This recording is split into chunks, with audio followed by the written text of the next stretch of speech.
Hello दोस्तों, आपका फिर से स्वागत है मेरे क्वांटम मैकेनिक्स के लेक्चर में।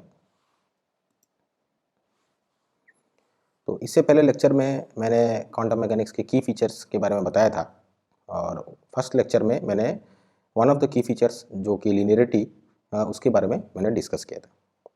तो आज इस लेक्चर में सेकंड की फीचर्स के बारे में डिस्कस करेंगे जो कि है need of complex number. Complex number का फिजिक्स में बहुत ज़्यादा यूज़ होता है। जैसे कि हम क्लासिकल इलेक्ट्रोमैग्नेटिक्स में मैक्सवेल इक्वेशन के सॉल्यूशन करने के लिए हम कॉम्प्लेक्स नंबर का यूज़ करते हैं। हम क्लासिकल मैकेनिक्स में भी कॉम्प्लेक्स नंबर का यूज़ करते हैं और इलेक्ट्रिकल इंजीनियरिंग के डिफरेंट डिफरेंट ब्रांचेस में भी हम कॉम्प्लेक्स नंबर का यूज़ करते हैं। वैसे ही क्वांटम मैकेनिक्स में भी हम कॉम्प्लेक्स नंबर का हमको यूज़ करना पड़ता है। लेकिन कॉम्प्लेक्स नंबर का जब हम यूज़ करते हैं सॉल्यूशन करने में, लेकिन रियल लाइफ में हम जो भी मेजरमेंट करते हैं वो सब जो मेजरमेंट के जो वैल्यू हमें प्राप्त होते हैं वो सब रियल नंबर्स होते हैं। रियल लाइफ में कोई भी मेजरमेंट का वैल्यू आपको कॉम्प्लेक्स नहीं मिलेगा, रादर आपको वो रियल नंबर्स मिलेंगे। तो सेट ऑफ रियल नंबर्स को हम डिनोट करते हैं कैपिटल आर से, और सेट ऑफ कॉम्प्लेक्स नंबर को भी हम डिनोट करते हैं यहाँ पे जो मैंने सिंबल यूज़ किया है सी से। ठीक, तो चलिए आगे बढ़ते हैं। थोड़ा बहुत हम कॉम्प्लेक्स नंबर के बारे में जानते हैं, फिर हम ये जानेंगे कि क्वांटम मैकेनिक्स में कॉम्प्लेक्स नंबर का हमको क्यों यूज़ करना पड़ता है।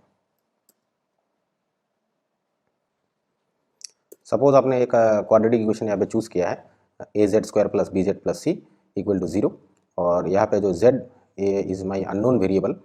तो general solution of quadratic equation आपको पता ही है, जो कि z equal to minus b plus minus root over b square minus 4ac by twice है।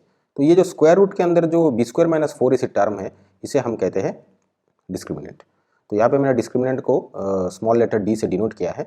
तो ये इक्वेशन नंबर 1 पे अगर बी स्क्वायर माइनस 4ac की जगह में अगर मैं डी से रिप्लेस करूँ तो मेरा इक्वेशन 1 इक्वेशन 2 में बदल जाएगा। जैसे यहाँ पे जो मैंने लिखा है कि z equal to minus b plus minus root over d by twice है। तो ये है मेरा क्वाड्रेटिक इक्वेशन का जनरल सॉल्यूशन।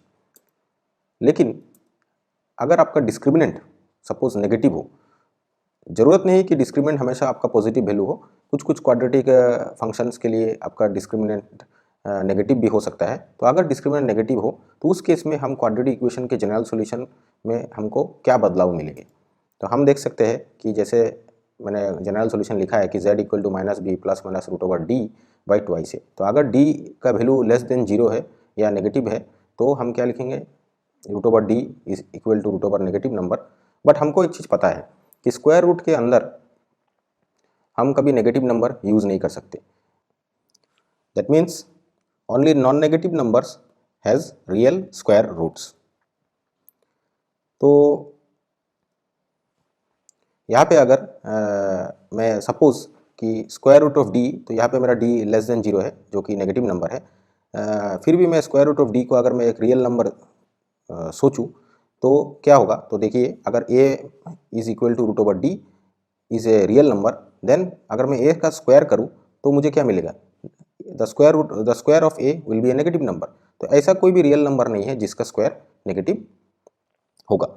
ठीक है, तो इसलिए हम स्क्वायर रूट के अंदर कोई भी नेगेटिव नंबर हम चूज नहीं कर सकते। ठीक है, तो अभी अगर हमको क्वाड्रेटिक इस केस में अगर क्वाड्रेटिक इक्वेशन का जनरल सॉल्यूशन अगर हमको निकालना है तो कोई भी रियल नंबर उस क्वाड्रेटिक इक्वेशन का सॉल्यूशन हो नहीं सकता, क्योंकि स्क्वायर रूट के अंदर आप कोई भी negative number negative real number आप नहीं चूज़ कर सकते, क्योंकि ऐसा कोई रियल नंबर है ही नहीं जो स्क्वायर रूट का, जो नेगेटिव नंबर का square root. There is no such real number which is a square root of negative real numbers. तो इस केस में mathematicians they have invented a number that is known as I, which is equal to root over -1, और उसके साथ साथ ये भी उन्होंने एक प्रॉपर्टी ऐड किया है जो कि हम जानते हैं, that is i square equal to -1। तो ये चीज़ आपको याद रखना है कि this is a new number which is been invented by mathematician in order to find suppose the solution of such quadratic equation. तो इसी के साथ साथ अगर हम देखेंगे तो यहाँ पे अभी बात आती है कि इमेजिनरी नंबर्स की। तो इमेजिनरी नंबर्स क्या होते हैं? तो यहाँ पे देखिए मैंने एग्जांपल लिया है कि स्क्वायर रूट ऑफ -16। तो इसको अगर आप थोड़ा सा मैनिपुलेशन करेंगे तो स्क्वायर रूट ऑफ -1 इंटू 16 आप लिख सकते हैं।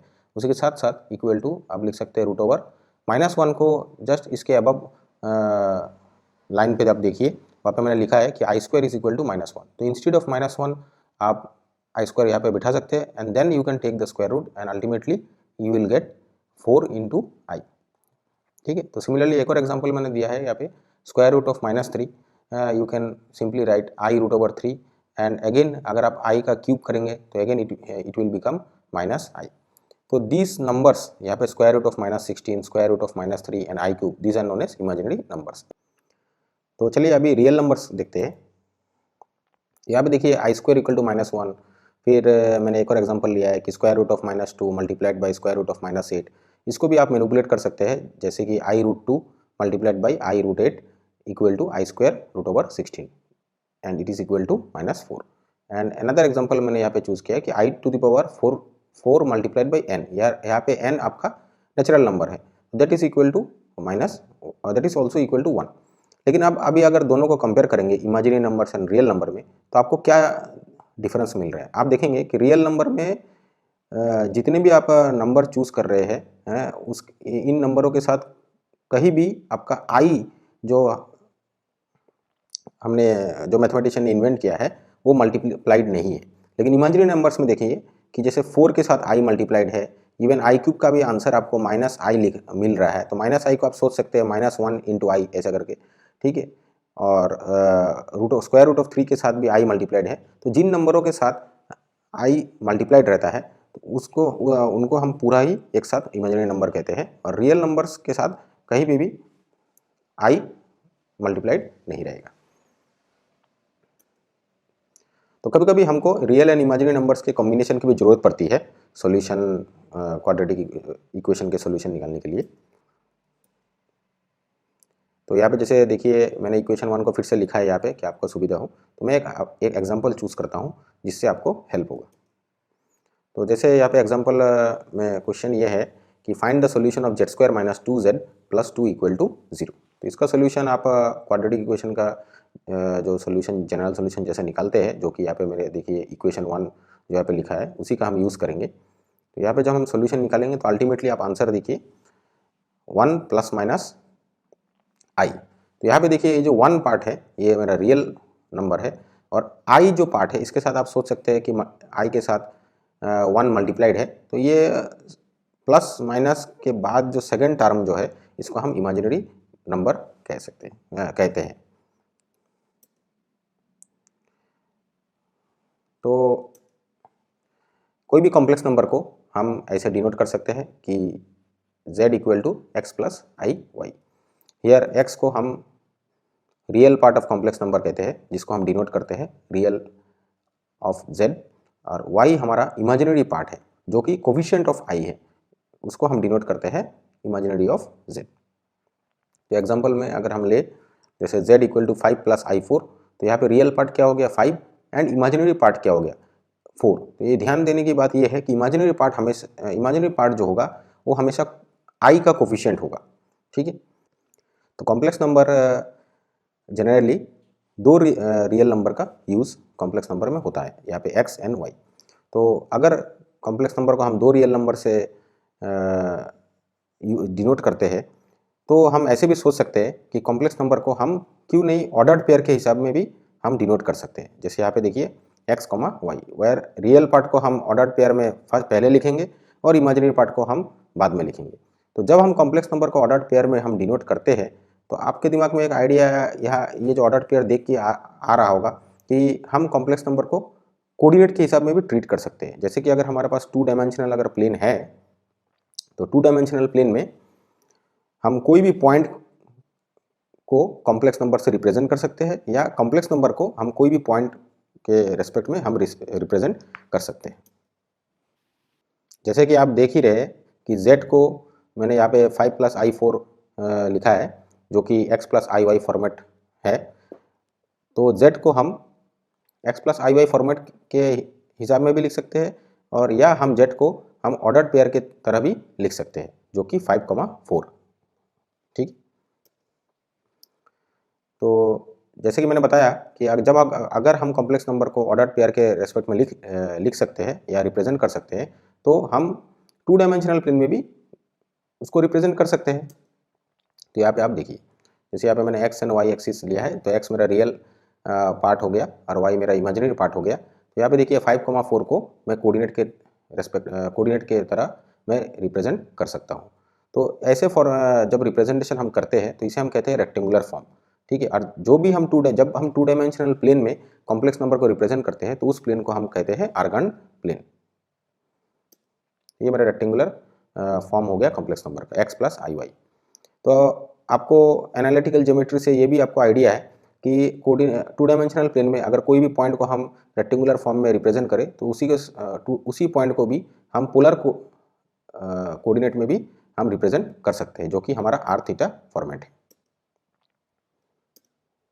यहाँ पे देखिए, जैसे यहाँ पे एक्स कमा वाई मेरा कॉम्प्लेक्स नंबर का ऑर्डर्ड पेयर रिप्रेजेंटेशन है, और यहाँ पे जो आर मैंने जो डिनोट किया है, तो what is r? R is the distance from the origin and theta is the angle from the positive x axis. तो पोलर फॉर्म में हम एक्स को लिखेंगे आर कॉस थीटा, वाई को r sine theta, and r को √x² plus y square and tan theta is y by x. तो ये सब चीज़ आपको हाई स्कूल में आपको पता ही है। तो हम कॉम्प्लेक्स नंबर को कैसे लिख सकते हैं?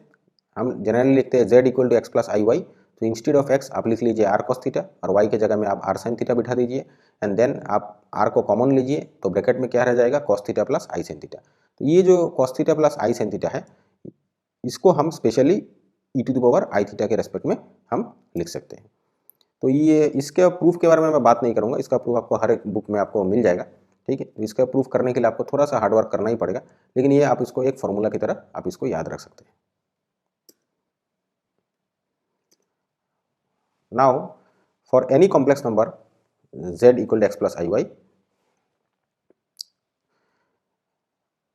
z equal to x plus iy, there is a norm of complex number. तो norm actually हम डिनोट करते हैं मॉडुलस ऑफ z। तो व्हाट इज नॉर्म? नॉर्म क्या होता है? तो आप देखिए z mod z equal to √x² plus y square, जो कि हमने पोलर कोऑर्डिनेट में क्या देखा, जो r की जो वैल्यू है वह उसी को हम नॉर्म कंसीडर कर सकते हैं।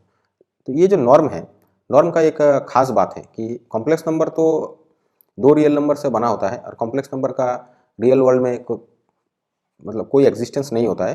लेकिन ये नॉर्म जो है, तो यहाँ पे आप देख सकते हैं कि सिंपली आपने 2 रियल पार्ट का स्क्वायर करके उसको ऐड किया है और उसका स्क्वायर रूट लिया है आपने।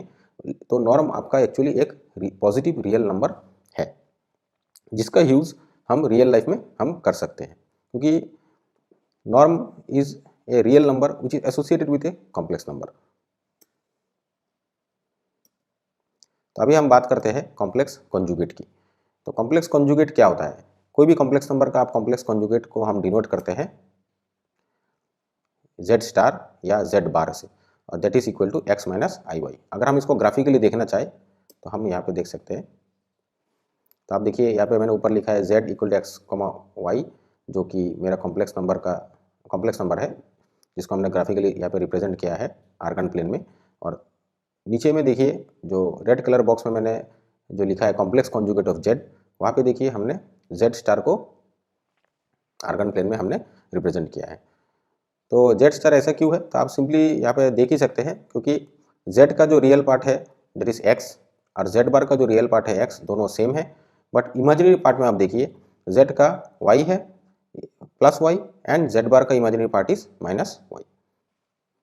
तो इसलिए हमने मेरा जो z स्टार है वो हमारा 4th क्वाड्रेंट में है। ठीक है, तो एक और प्रॉपर्टी हम, ये बड़ा इजी है, इसको हम प्रूव कर सकते हैं इजीली। तो यहाँ पे मैंने डायरेक्ट प्रॉपर्टी लिख दिया है कि z multiplied by z star, you can always write norm of z स्क्वायर, that means square of the norm of z, and ultimately you can write x square plus y square. ये बहुत important property है। Now, जैसे मैंने पहले ही बताया कि classical mechanics या क्लासिकल इलेक्ट्रोमैग्नेटिक्स में हम कॉम्प्लेक्स नंबर का बहुत यूज़ करते हैं। वहाँ पे एक्चुअली ज़रूरत नहीं पड़ता है कि हमको, ऐसा कोई ज़रूरी नहीं है कि हमको कॉम्प्लेक्स नंबर वहाँ पे यूज़ करना ही पड़ेगा। हम नहीं भी करेंगे तो भी चलता है, लेकिन फिर भी हम कॉम्प्लेक्स नंबर वहाँ पे यूज़ करते हैं ताकि हमको जो डिफरेंशियल इक्वेशंस मिलते हैं उनको हम अगर डायरेक्टली सॉल्व करें तो थोड़ा सा कॉम्प्लिकेटेड हो जाता है, लेकिन अगर हम कॉम्प्लेक्स नंबर का यूज़ करें तो it is very easy to solve that differential equation, ठीक है। लेकिन क्वांटम मैकेनिक्स में हमको कॉम्प्लेक्स नंबर हमको यूज़ करना ही करना है। वहाँ पे हम ऐसे नहीं कह सकते कि हाँ हम कॉम्प्लेक्स नंबर नहीं भी करेंगे तो चलेगा, वहाँ पे हमको जरूर कॉम्प्लेक्स नंबर का यूज़ करना है। तो जैसे देखिए यहाँ पे लिखा है मैंने, useful in classical mechanics, Maxwell theory, circuit theory, ऐसे। तो एक और बात है कि जो भी हम डायनेमिकल वेरिएबल हम रियल लाइफ में जो हम मेज़र करते हैं तो सब मेज़रमेंट आपका हमेशा रियल नंबर होता है, और मेज़रमेंट की जो वैल्यू होती है वो कभी कॉम्प्लेक्स नंबर नहीं होती है। देखिए, all measurement in physics use real number, but in quantum mechanics complex number is fundamental, that means we have to use complex number, ठीक है। तो चलिए अभी देखते हैं कि ऐसा क्यों, कि क्वांटम मैकेनिक्स में हम कॉम्प्लेक्स नंबर को हमको यूज़ क्यों करना पड़ता है, ठीक है। हम वहाँ पे ऐसा नहीं कह सकते, जैसे मैंने थोड़ी देर पहले बताया कि हम नहीं भी यूज़ करेंगे तो चलेगा, we have to use complex number, that means we must use complex number. तो हम चलिए शुरू करते हैं श्रोडिंगर इक्वेशन से। तो ये मेरा श्रोडिंगर इक्वेशन है। तो इसी में अगर हम देखेंगे कि यहाँ पे डायनामिकल वेरिएबल क्या है, हमारा वेव फंक्शन है। Wave function is actually A complex number. तो ये हमें कैसे पता कि वेव फंक्शन कॉम्प्लेक्स नंबर है? तो चलिए हम मान लेते हैं कि वेव फंक्शन हमारा रियल है। तो देखते हैं, तो अगर आप राइट हैंड साइड में देखेंगे, राइट हैंड साइड में आप देखिए Hamiltonian is operating on wave function. तो कोई भी अगर आप फिजिकल क्वांटम सिस्टम लेंगे तो उसका जो हैमिल्टोनियन ऑपरेटर है वो नॉर्मली रियल ऑपरेटर होता है। तो जब भी कोई रियल ऑपरेटर कोई रियल फंक्शन के ऊपर अगर ऑपरेट करे तो उसका वैल्यू भी रियल ही आता है, ठीक है। तो H Hamiltonian H hat operates on Sai which I have assumed here a real function gives you a real number, okay. तो सिमिलरली अगर हम LHS में देखेंगे तो LHS में क्या है, जैसे I multiplied by reduce Planck's constant and there is a partial derivative with respect to time of wave function, but this LHS will gives you a complex number. Why? अगर आप देखेंगे कि एच जो यहाँ पे है, जो रिड्यूस प्लैंक्स कांस्टेंट है, दैट इज ए कांस्टेंट, उसका वैल्यू रियल है। And time derivative of Sai, जो यहाँ पे मैंने साई को रियल एज्यूम किया है। तो अगर आप टाइम डेरिवेटिव ऑफ साई करेंगे it also gives you real number, but the problem is that इसके साथ एक इमेजिनरी नंबर ऑलरेडी मल्टीप्लाइड है। तो h bar del del t of psi gives you a real number, but when you multiply i with that it ultimately gives you a complex number. तो यहाँ पे देखेंगे कि RHS में अगर आपने साई को रियल एज्यूम किया तो RHS में आपको रियल नंबर मिल रहा है, लेकिन वेरेज LHS में आप क्या देख रहे हैं, आपको कॉम्प्लेक्स नंबर मिल रहा है। तो यहाँ पे कॉन्ट्रडिक्शन हो जा रहा है अगर आप साई को रियल चूज करते हैं तो दैट मीन्स LHS और RHS को अगर हमको सेटिस्फाई करना है तो हमको Sai must be A complex number. तो श्रोडिंगर इक्वेशन में डायनेमिकल वेरिएबल हमारा वेव फंक्शन है, एंड थोड़ी देर पहले हमने ये प्रूफ किया कि wave function must be A complex number. तो मेजरमेंट के साथ, लेकिन हमको ये भी पता है कि हम अगर कोई भी मेजरमेंट करते हैं क्वांटम सिस्टम पर तो रियल लाइफ में मेजरमेंट की वैल्यू हमेशा रियल नंबर आता है। तो how that wave function gives you provides you a real number while when you do measurement on a quantum system। तो आप यहाँ पे देखिए, जैसे मैंने ये बात किया था कि कॉम्प्लेक्स नंबर के अगर आप नॉर्म चूज करेंगे तो that is a real number. तो समहाउ हम एक आइडिया हम यहाँ से ले सकते हैं कि साई तो कॉम्प्लेक्स नंबर है लेकिन norm of Sai is a real number, तो हम इस नॉर्म का यूज हम कर सकते हैं। तो मैक्स बॉन्ड ने आइडिया प्रोवाइड किया है कि अगर हम साई का नॉर्म का स्क्वायर अगर हम ले तो square of the norm of Sai will give the information about the probabilities of for possible events. तो आज के लेक्चर में इतना ही। थैंक्स फॉर वाचिंग, और सब्सक्राइब कीजिए, शेयर कीजिए अगर आपको अच्छा लगे, और कमेंट भी करना ना भूलिए।